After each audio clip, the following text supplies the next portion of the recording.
hear me? I have laryngitis, so it's a little iffy if I break down and crack my voice or something like I'm in junior high or something.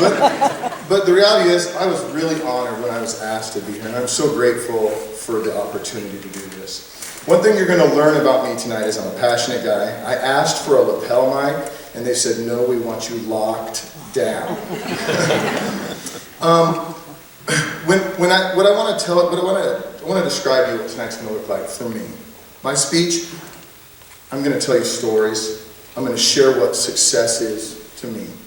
And I want to be able for you guys to understand how success to each of us is our own individual story.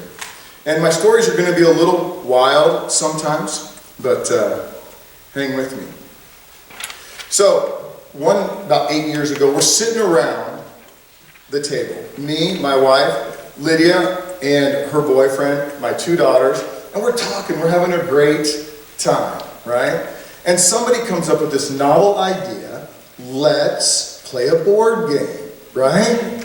What's the worst board game to play with family or friends? It's Monopoly. It should be outlawed. At my table, it always starts out so friendly. You all get your money, everybody's happy, suddenly somebody gets a house, somebody gets a hotel, somebody gets something else, somebody's got your property that you want, and suddenly fangs are bared, teeth are great, people are growling, they want that property. Bailey cried, she was 12 or 11 years old. Bailey broke down and cried because we were all giving her advice. Monopoly should be illegal. But that is what we in America perceive as success. Isn't that crazy? That we look at Monopoly and the reason we want to win so bad is that we have a take no prisoners attitude. I mean, thank goodness my wife stayed with me after that. I mean, it's crazy to think about that because I don't find that as part of success. Now, in the event that that happens in your life and you're cruel and mean and that kind of thing, it doesn't feel right. But to tell that story, and then I'm going to jump right into another story. We were on our way to Des Moines about a year and a half ago. So we're on our way to Des Moines. We have to drop somebody off, and we have to wait for them and pick them up later. We go to Barnes & Noble at Jordan Creek, right? I love Barnes & Noble. It's a great store. I get to go in there and loiter for absolutely free and thumb through their books. I have 200 to 300 books in my library. So I do buy books, but man, I thumb through them, and my wife hates taking me there because she knows I'm going to be gone for like an hour just picking up. Well, I pick up this book, and it says, How to Tell Your Story. And I think, man, I've got a pretty good story. And then my phone rings, we have to go get the person we dropped off. But as I'm thinking about how to tell my story, it goes back into my head. It's like, what makes you successful? Because I started thinking about success, right? I started thinking about success. I just won an election at that time. And so I'm thinking about success. And I go back and I look at when I was a little boy. I remember this specifically. I'm getting my haircut. I'm with my dad. We're in a little place about like this big. And I go in there and I'm sitting down. A lady walks in, an older lady. I get up and give her my chair. I'm 4 or 5 years old. I remember this to a T. And here's why. Because after I got up and gave her my chair, she said, young man, come here. She took me by my arm and she said, gentlemen are hard to find.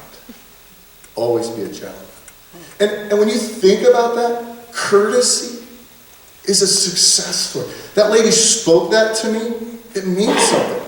That meant something to me. And that's exactly what we need to do also, is speak that in each other. So, next, I'm just going to travel down the road of my life. And I'm not going to tell you everything, but it'll feel like it maybe by the end. So, next, I'm going into 7th grade, right? I get invited, and by the way, obviously I'm a pastor. You're going to hear my faith scream for that. I'm not going to get all preachy on you. So here we're going on. It's 7th grade. I go to school, and I get invited to this guy's apartment to go there for an FCA meeting, Fellowship of Christianity. So I go there, and it's Darren Hurt. Anybody know Darren Hurt here, Mr. Hurt, right? Love the guy, right? Didn't know him. Didn't know him at all, actually. He was a 24-year-old kid himself, and he's taking these kids in and hanging out with us. I don't remember one thing he taught me. Not one, because I was screwing around just like any other junior high kid. But I do remember how he treated me. I do remember how his wife Karen treated me. I remember that because they treated me well. They invested into me. And then what happens? The next year, I go to football. He's my football coach. He's my art teacher. This is way back, by the way. But he's my football coach. He's my art teacher. And all of a sudden, we're out on our mopeds one day. Me and my best friend, Kevin Kuhn. We're out on our mopeds. We're in 8th grade, right? Did anybody have a moped? You guys have a moped? Anybody? Oh, honor students don't get mopeds. Note to self. All right. So we are like Harley dudes on our mopeds. Not really. We're a bunch of crazy kids. And Kevin's mom says, we're checking in. She says, you go to church, Kevin. And I said, Kevin, church? And he goes, Mom, I don't want to go. I said, wait, are there girls there? And he said, yeah, there's girls there. So we went to church, right? I walk into the room. There's Coach Herb. There he is. And he says, hey, Doug. He invested into me. He introduced me to other people that invested into me. I wanted to be like that. That's who I want to be. I want to be somebody that invests into people. You see what I'm saying? If we know Darren here, we think of success. Not because he was a great football coach, not just because he's a great guy. Because he invested into people. And then we think about other people in our lives. Teachers, coaches, parents, adult friends, people you work with that have invested, that have taken the time out to sacrifice. I got a funny story about high school. I was a senior, and I had a couple of kids that were freshmen that were kind of my buddies. I'm walking down the hallway. This is no joke, and I don't remember exactly where. There's a huge pile of people. Well, what's a huge pile of people mean? There's a fight, right? And I'm like, oh man. So I said, the guys come out, and like one of the kids comes out that's a freshman that's friends with the other freshman kid, and I said, hey, what's going on in there? And he says, James is getting in a fight with Dan. And I'm like, James had just been in a fight. And I thought to myself, what in the world? I put a shoulder down, I go right through the crowd, I break it up. The kid over here decides he wants to start a fight with me. I said no, I grabbed the kid, we left. I get called to the office to talk to guys like this. and I mean, me and him had a couple of words there, but I mean, I was breaking the fight up. And I walk in, I walk in, and there's 5 administrators in the office. I am scared to death at this moment. I'm 17 probably at this time, 18 maybe. But I'm scared to death that I'm going to get in trouble for this. And I'm like, man, I did a good thing. And one says, Doug, sit down. I'm like, okay. Thank you for doing that. Somebody told us firsthand account of what you did. We reward people for good things because it lasts and lasts and lasts. And so when I think about all the investment that people have put in to you to get you to this point, your parents are parents, we ground you for not getting your homework done, we do all that stuff, right? We do it because we want to push you. But sometimes it's other people like teachers and coaches and pastors and counselors and maybe the lady that works in the office. I don't know. But there's somebody in your life that's investing. You have a great story. I've always been a guy that's been a dreamer. Believe it or not, we own a t-shirt business, and by the way, I don't do anything in that business. I'm 50% owner, she's 100% worker, my wife rocks it. But when I was a kid, I still have the folder of t-shirt design ideas I had when I was a kid that me and my friends would sit around and conjure up. In fact, that was the first shirt I ever made. Hard Company, that's what it was. Hard Company, and it said, have a righteous day crushing the opposition. First shirt. And I put all the wrestlers' names on the back of it for the wrestling tournament. It was great. I ordered 200. I ruined 140 of them. I had red ink all over my hair, my ears, my nose. And it took me, but it worked out. We ended up with a t-shirt business. But, you know, I get outside the box. I'm not afraid to do something. So I did for instance, I did 8 bodybuilding shows in my 20s and 30s. Never officially won one, got 5th or better in every one, brought home a trophy, whoopee. I got outside the box. I helped 2 of my friends along the way do bodybuilding shows and helped coach them through it. Just recently, a couple of years ago, I got to do it again, and it was fun. In 1995, I decided I wanted to get into the shirt business. I worked my tail off in the shirt business. I did everything humanly possible to make that screen printing business work. I sacrificed hours. I worked 80 hours a week regularly. I remember one day a lady came in about 9 a.m. in the morning, and she says to me, "I so envy you for owning your own business." And I said, "You envy me? Why?" She's like, "Well, because you're here doing your own thing, you know?" And I said, "Man, how long do you think I've been here?" And she says, "Well, since 5 o'clock. You know, like I had that entrepreneurial spirit." I said, "No, 7. She said, "Well, that ain't so bad." I said, "Yesterday morning." She's like, "Well, why would you do that? You're the boss." Because I'm the boss. But today, we have a successful screen printing business. Hard work pays off. Hard work has a price. Success has a price.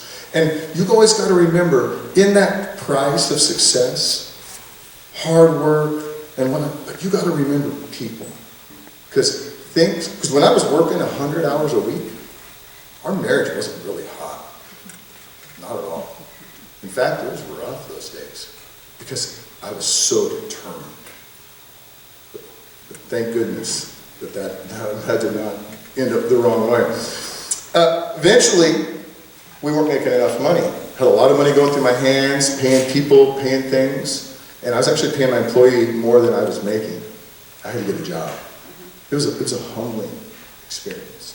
I sold cars in 2001 through 2003 for Axtels. I went there, and selling cars has just been easy for me because I can talk, in case none of you noticed that. But it's been a thing that's worked well for me, and I'm thankful for that. But one day, I was asked, in the midst of selling cars in about 2005, I was doing it somewhere else, if I wanted to go to be the interim youth pastor at my church. And I said yes, because I knew that's what I wanted to do.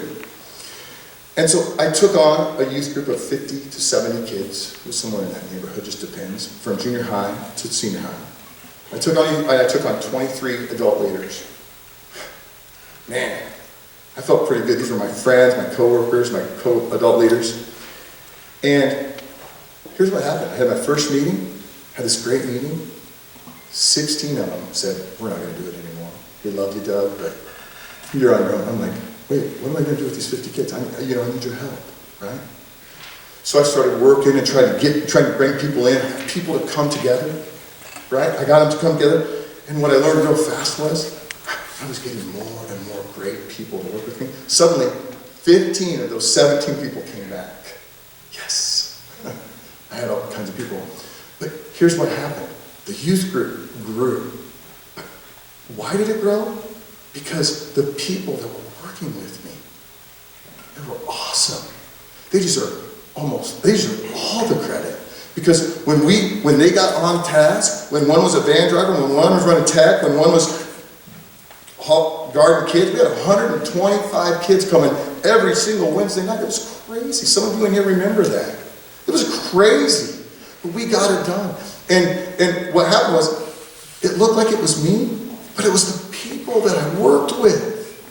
You see, as a leader, and you guys are going to be leaders, as leaders, it's so important to give your credit away. What if it was because of me? It's not me, because I couldn't have done it without them. So often in the world of business, church, whatever, you'll take a star out of a group and you'll put him somewhere else and think that star is going to shine. But he didn't bring his team. How many times does that happen in sports? All the time, right? You see, success is together. Success is giving credit where credit is due. I'm so thankful. And when we think about different things in life, like mentors, I had this mentor, his name was Ray Buckman. Maybe you knew him, maybe you didn't. He looked like a prophet. He was an older gentleman. He had bald on top, had long white hair, and a long beard. And I'd go over and sit with him and listen to him. And I'd sit in the chair with him. He was here. He was handicapped. He was dying. I spent 3 years going visiting him pretty regularly, at least every other week. This man caught my passion. He said, Doug, what sets you on fire? And I told him, right? And he said, that's what you study. That's what you become. What grabs your attention? And I became a bookworm. I studied everything in my grasp. Everything. I wanted to know everything. I own the encyclopedia of a guy named Charles Spurgeon. He has 5,000 sermons. I did not read all of them. But they're written in Old English, right? I love them. They're so intriguing to me because that's what inspires me. You have to go after things that inspire you, because I'll tell you what, hard work in a book, hard work on a road, it's hard work. But when it's something you love, man, it becomes awesome.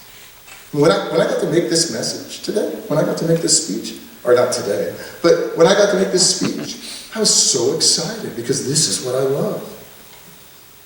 Okay, so I've told you a bunch of good things. Now, in 2015, my wife doesn't like this story, and she is here. So in 2015, I said to my buddy, hey man, if you come up with a house to flip, I want in on one. And for those of us who are a little older, have you ever seen Money Pit with Tom Hanks? Yikes. I bought this house for $17,000 in Des Moines. I was in. I didn't really want to do any of the work. He said I didn't have to. Let's be straight. My buddy knows what he's doing. This went so bad as you can imagine. So we get there, we buy the house for $17,000. We have to have an inspection, right? The inspector comes and says you have asbestos shingles. $7,000 to remove them. Okay, there goes the budget. We're thinking we're going to spend 85 grand, right? And we're like, oh. Okay, so he comes, and then we do that. We spend that $7,000. We hired a guy to do the garage. Left us almost $7,000 more dollars. This is no joke. This just nightmare just continued and continued and continued to happen.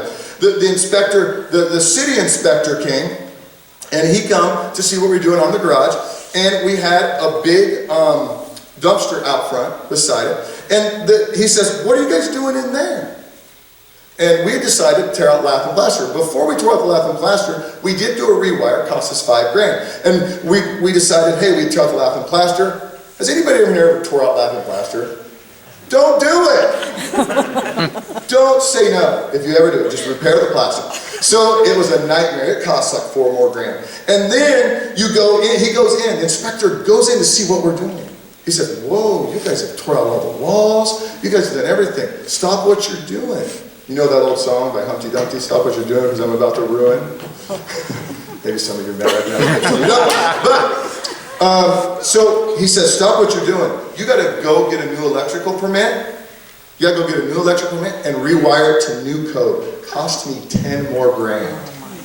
Yeah, this doesn't stop. It doesn't stop.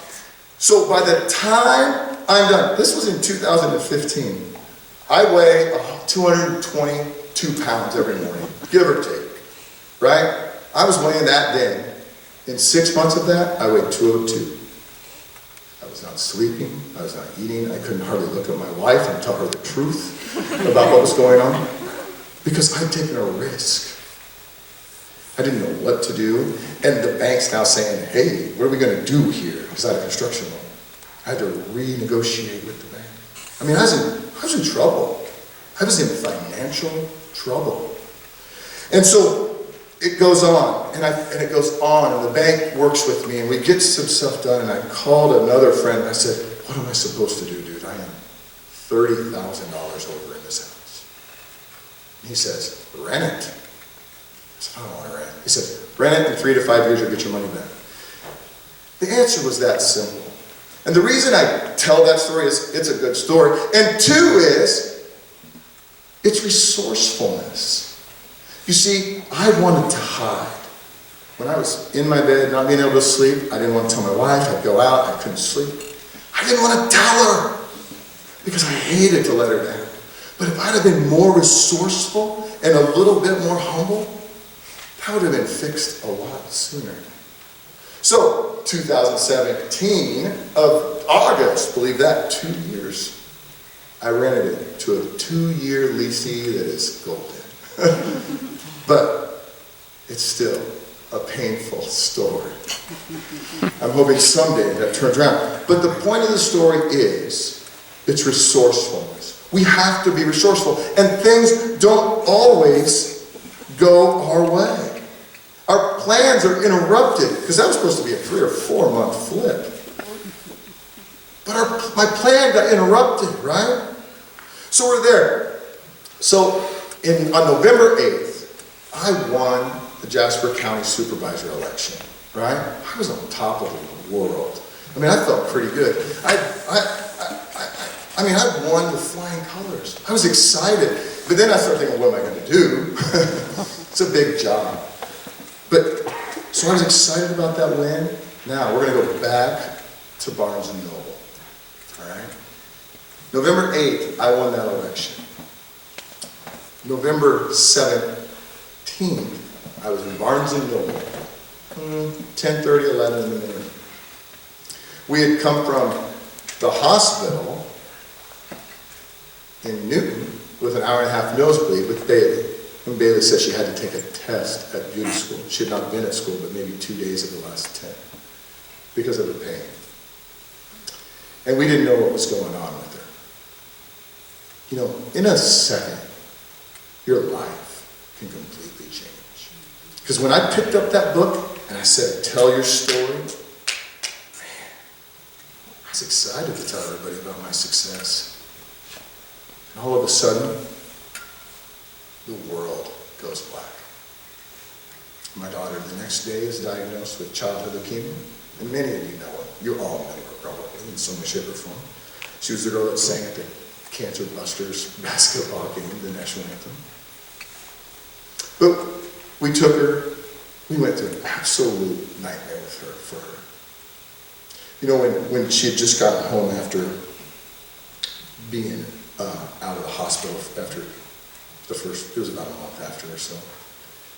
We're sitting around and I was kind of complaining about my shoulder hurting, and Kay was complaining about his elbow hurting, and she goes, I'm sure glad you two wimps didn't get this. But here's something. I'm Dad. I fix things. I want, if I choke up, I'm sorry, I want to make things right for my kids, for my wife, for you. And I couldn't fix it. I was spending hours studying. I mean, I might have been a naturopath by the end of that whole time. Because I wanted to fix it. I just couldn't.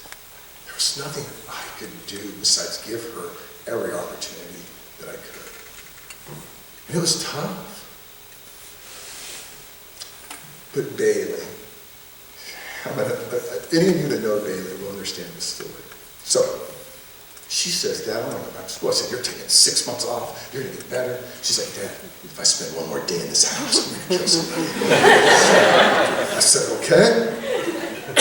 I remember helping her down the stairs, walking her to the car, to the girl from Pella that decides to come and give her a ride out of her way to go. And I had to sit her in the car. On the way there, at least maybe not that ride, she threw up on these girls, not on them, but in their car, in her bag. The school accepted her back and let her go through this. It was so sad in some ways, but it was so heroic in others. Because Bailey had resolute. She had chose, this is what she was going to do. And she wasn't going to let cancer, she wasn't going to let money, she wasn't going to let me stop her. And when we become resolute about something and we go after it, we can accomplish so much. You can accomplish so much that you put your mind to. Bailey only graduated 2 months behind the other girls. Bailey's cutting hair right now as a beautician. She was completely bald when she became a beautician.